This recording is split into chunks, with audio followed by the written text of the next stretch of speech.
Welcome back to Chicago Independent Television. Here's the second part of our two-part segment about the Chicago Anti-Eviction Campaign in support of lower-income Chicago households.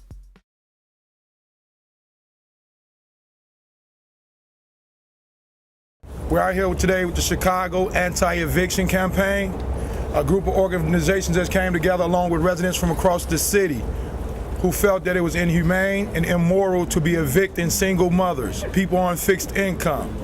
We're out here today to demand that our city, local housing authority, federal housing authority, put a moratorium on the eviction of people on fixed income in public housing, subsidized housing, and in Section 8 housing. Our government has bailed out the banks. They have bailed out the auto industry. They have saved a few foreclosed people. But there has been nothing done for the homeless populations in these cities and nothing done to help people with rental assistance living in public housing, subsidized housing, and Section 8 housing. As we all know, these are some trying times in America. Unemployment almost at an all-time high. People are finding it hard to find work in this country. If you cannot find work, you cannot maintain an income. If you cannot maintain an income, you cannot pay rent. Should the punishment be homelessness? We don't think so. So we as residents of the city of Chicago and Cabrini Green have came together that say this will be the last eviction. There will be no eviction. We're against any eviction of poor people in our country and in our city. At this time, I would like to introduce Lanice Forrest. But let's be clear on this.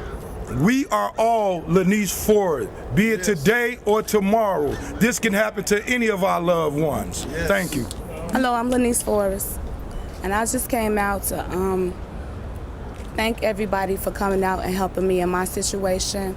And then I know it's a lot of people out here in my neighborhood going through the same things, and I just don't want to move, and I just need some understanding from someone, and I'm just asking for help for just to go on with my life and help and have my kids have a good upbringing or make sure that I will have a good Thanksgiving. My name is Matt Ginsburg-Jacob. I'm also with the Chicago Anti-Eviction Campaign and the STOP organization.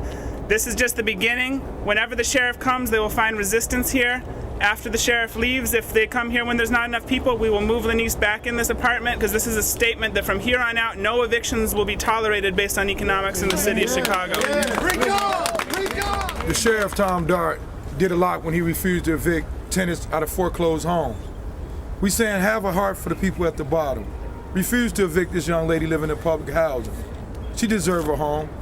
The holidays are coming up. Yes. And we reach into the hearts of man today. We really are, and authorities. Have a heart. I don't have any money saved. So you literally gonna be out here on the street? That's what they say. Not if we can help it.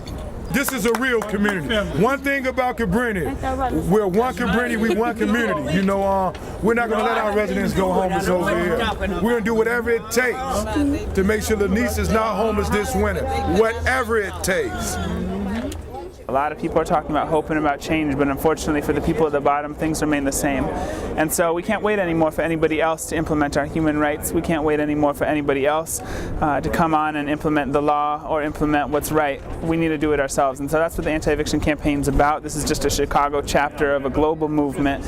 And basically the tactics of this movement is to implement our human right to housing, which means take back vacant housing, which means keep people in their housing, which means put people back in their housing if they get removed from that housing. The Chicago Anti-Eviction Campaign takes its lead from several prominent organizations, you know, the Take Back the Land initiative in Miami, the Poor People Economic Human Rights Campaign, Anti-Eviction Campaign. The People's Bailout in Minnesota was a well-connected campaign. We were a member group of the campaign, Poor People Economic Human Rights Campaign, and we got a lot of leadership development and lessons through them about how to do anti-evictions and about how to move this process forward. We encourage everybody to get involved. We're going to be doing many more blockades. We need emergency response teams so that any hour of the day, any hour of the night that the sheriff comes, we're able to get people to put their bodies in front of that sheriff. I think that with my words, people will understand, and hopefully I will be able to get help through them having compassion for what I'm asking for. Some resources, help with just being able to stay. I'm glad that everyone came out and supported me, because a lot of people are going through the same thing here in Cabrini Green, you know, in the row houses. And I feel like the holidays is next week.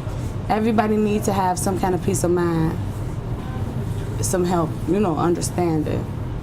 We having a choice. I want people to know that we're not trying to make a political statement.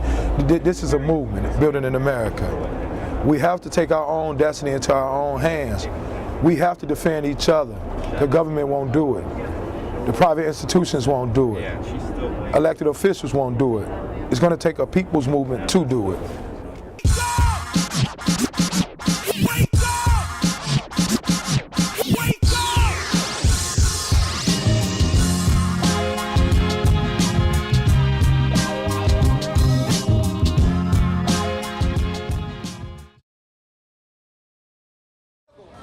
I'm Andy Thayer, and you're watching Chicago Independent Television.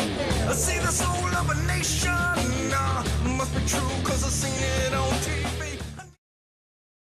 Chicago Independent Television is not brought to you by Coca-Cola, whose logo is stained red by the blood of murdered Colombian labor union organizers.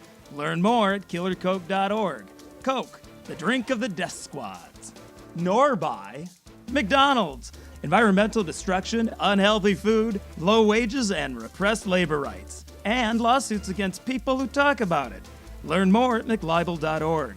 McDonald's, I'm not loving it. Does AT&T hate freedom? Let's find out. Well, AT&T censored Pearl Jam, who criticized George W. Bush in an AT&T broadcast of Lollapalooza. So yes. There you have it. Clear evidence that AT&T hates freedom. Help protect internet freedom. Visit these websites to learn more and get involved.